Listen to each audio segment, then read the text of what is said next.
So, we are very glad to have you with us in Aquariophilia, and we would like to know from you, first of all, what would you suggest of very simple to a new hobbyist for a good start with aquascaping? I think the most important is to choose the right plan. It will be the most important because many aquascaper or beginners want to choose plants which are in a higher level. So try to choose the first plant which is very easy to grow, and then just make it with the feeling. So the aquascape, try to find their own aquascape style. So not only a copy from a aquarium aquascape, so you try to have a little bit more your own style.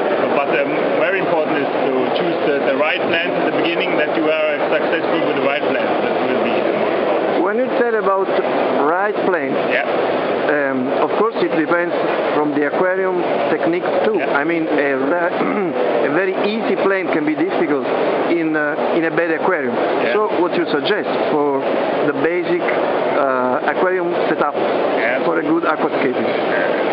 So I think it's depending on the aquarium you have. If you have a low lighting tank, a high lighting tank, so I think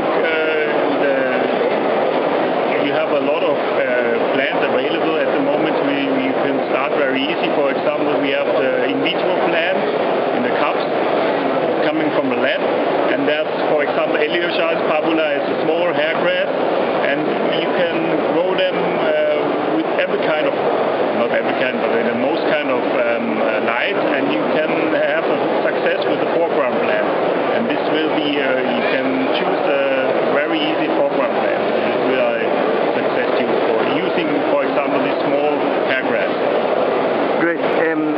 So let's go into a very practical example now. I have an aquarium 60 liter, the typical aquarium with low light. I mean, I have the classical two neon lamps of 18 watts or what? How can I start? Give me a list of plants and rocks I can use. So at the moment I'm writing a book about this aquarium. That's great. They will publish in German this year and maybe in English next year. And I choose the typical 60 liter aquarium with 15 watt lighting, and I choose three kind of rock, gray rocks, using white sand, and I using moss. For example, weeping moss, and I bend 20 stones, 20 small stones, and I create a small landscape only with white sand, gray stones, and moss.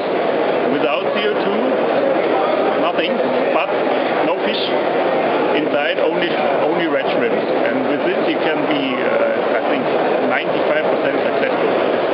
So when you're starting with the typical 60 liter starting set, shrimps, moss, and white sand and gray stone will be my success.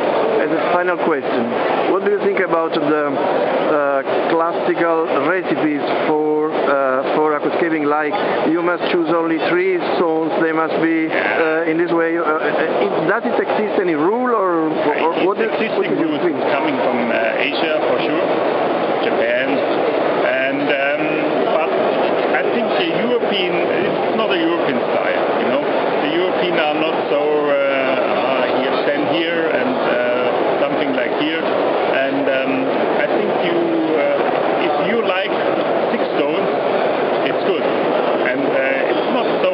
I think there are some rules choosing only one stone sort and not mix 2. And I think that's enough. But try to find the middle way between the Asian style and the European style. The rules are only for in the brain a little bit, but it's not so good for the Europeans, this rule. That's great, and I think it is enough. I just ask you when you will have your new book. Please tell us, and we will be glad to advertise it. The title? What? What's the title of your book? The title of the book was Aquascaping for Beginners. It's the first aquascaping, small aquascaping book in Germany, maybe also in Europe, because it's for the real beginners, for how they they can start an easy aquascape. And I hope it will be successful. It's not big, it's under 100 letters, and I hope maybe that it's next year published in English, and then we look forward to read it because we want to see the European aquascape finally. Thank you so much. Thank you. You're welcome.